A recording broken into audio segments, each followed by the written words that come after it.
নির্বাচনী ম্যানিফেস্টো যেটা ছিল, ইশতেহারে ছিল যে আমরা যারা শারীরিক প্রতিবন্ধী, যারা বয়স্ক অর্থাৎ 65+ সিনিয়র সিটিজেন, আর হচ্ছে স্টুডেন্ট যারা, তাদের জন্য দূরপাল্লার যে আমাদের ট্রেন আছে ইন্টারসিটি এবং আমাদের মেট্রো রেল, সেখানে আমরা 25% ভাড়া ডিসকাউন্ট করব।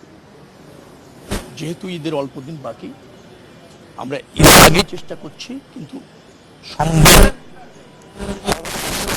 একটু কম, কিন্তু আগামী কুরবানির ঈদের আগে নিশ্চয়ই এটা নিশ্চিত হবে এবং এইটা কার্যকর হবে। 25% ভাড়া ডিসকাউন্ট মেট্রো রেলে চলতে পারবে ছাত্ররা, আর চলতে পারবে হচ্ছে ইন্টারসিটি ট্রেন।